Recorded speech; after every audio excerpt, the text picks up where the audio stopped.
तो चलिए आज इस खास पड़ताल में सीधे उस मुद्दे पर आते हैं जिसके बारे में सब बात करते हैं लेकिन सच कोई नहीं जानता। हम बात कर रहे हैं भानगढ़ की, एशिया का सबसे कुख्यात और डरावना खंडहर। आज हम भूत प्रेत की उन घिसी-पिटी कहानियों से थोड़ा आगे बढ़ेंगे और इस शहर के पीछे के असली जमीनी इतिहास को उजागर करेंगे। अब आपने अक्सर सुना होगा कि सूरज ढलने के बाद भानगढ़ में एंट्री बैन है। आर्कियोलॉजिकल सर्वे ऑफ इंडिया की वो चेतावनी, इंटरनेट पर लोग उसे सबसे बड़े सबूत की तरह पेश करते हैं। कहते हैं कि भाई सरकार भी मानती है कि यहाँ शापित राजकुमारियां और दुष्ट तांत्रिक घूमते हैं। लेकिन अगर हम इन अंधविश्वासों और हवा-हवाई कहानियों को थोड़ी देर के लिए किनारे रख दें, तो एक बहुत ही वाजिब सवाल उठता है। जरा सोचिए, एक विशाल हलचल भरा महानगर जिसमें 9000 से ज्यादा घर थे, एक शानदार 7 मंजिला महल था, वो अचानक बिना छतों वाले वीरान खंडर में कैसे बदल गया? रातों रात ऐसा क्या हुआ? तो इसका जवाब ढूंढने के लिए हमें भानगढ़ के ऐतिहासिक पतन और असली सबूतों की पड़ताल करनी होगी। अगर हम इतिहास के पन्नों को पलटें तो समय रेखा एकदम साफ है। 1573 में माधव सिंह ने इस शहर को बसाया था, लेकिन 17वीं सदी आते आते जो सत्ता का केंद्र था ना, वो पास ही के नए अजबगढ़ किले में शिफ्ट होने लगा था।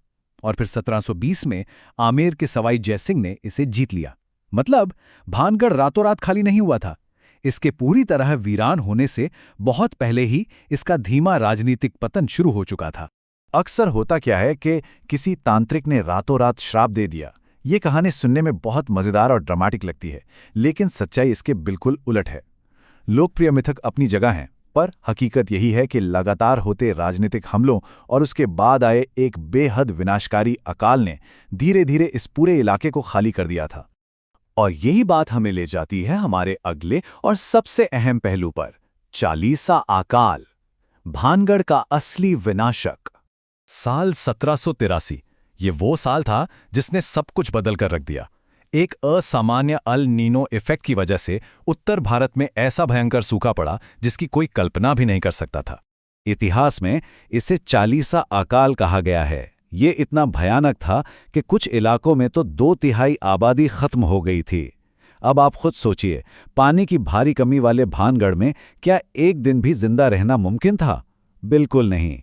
लोग भूतों के डर से अपना घर छोड़कर नहीं भागे थे, बल्कि भोजन और पानी की एक हताश और दुखद तलाश में उन्हें ऐसा करने के लिए मजबूर होना पड़ा था।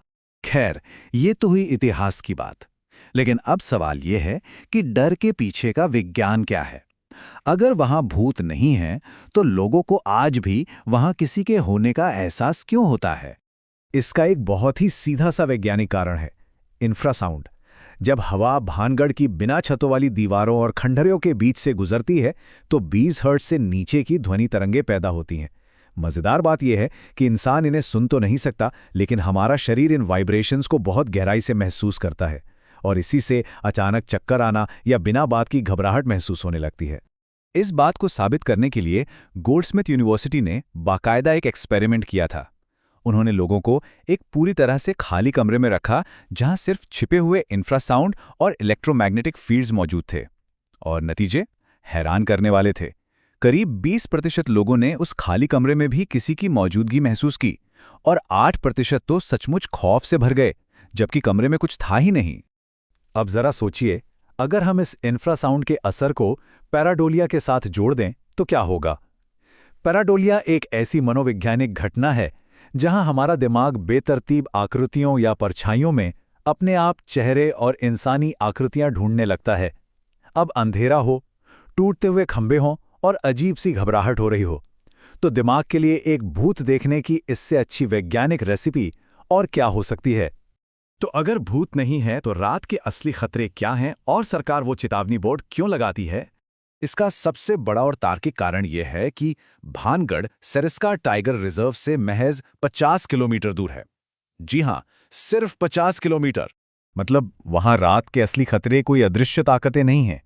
वहां बंगाल टाइगर और तेंदुए घूमते हैं, पेड़ पौधों के बीच बंदर कूदते रहते हैं, और सबसे खतरनाक है वो सदियों पुराने जर्जर पत्थर जो कभी भी गिर सकते हैं। ओह, और लकड़बग्गे। आपको पता है लकड़बग्घों की आवाज़ें इंसानों के रोने या छींकने से कितनी खौफनाक हद तक मिलती जुलती हैं? रात के सन्नाटे में दूर से सुनने पर किसी को भी लग सकता है कि खंडहरों से इंसानों की डरावनी आवाजें आ रही हैं। अब एक सवाल जो हम सबको खुद से पूछना चाहिए कि हम इन मिथकों को ही क्यों चुनते हैं? कहानियों में इतनी ताकत क्यों होती है? अगर हकीकत सिर्फ अकाल और विज्ञान है, तो हम उस शापित राजकुमारी की कहानी से चिपके क्यों रहना चाहते हैं? दरअसल इसके 3 मुख्य कारण हैं। पहला, हमारा मनोविज्ञान। हमारा दिमाग मौसम की बोरिंग घटनाओं के बजाय एक ऐसे ड्रामेटिक विलन की कहानी ज्यादा पसंद करता है जिसे हम दोष दे सकें। दूसरा, स्थानीय अर्थव्यवस्था। ये जो सबसे भूतिया जगह का टैग है ना, ये लाखों टूरिस्ट्स को वहां खींच लाता है, जिससे वहां के बिजनेस चलते हैं। और तीसरा, सोशल मीडिया के एल्गोरिथम। ये एल्गोरिथम वैज्ञानिक सच्चाइयों को इग्नोर करके सनसनीखेज और डरावने दावों को वायरल कर देते हैं। तो आप देख रहे हैं, एक पूरा इकोसिस्टम बन गया इस कहानी को जिंदा रखने के लिए। इस सब को देखकर मुझे मैरी क्यूरी की एक बात याद आती है। उन्होंने कहा था कि जीवन में किसी भी चीज से डरने की नहीं, बस उसे समझने की जरूरत है। और ये बात भानगढ़ पर बिल्कुल सटीक बैठती है।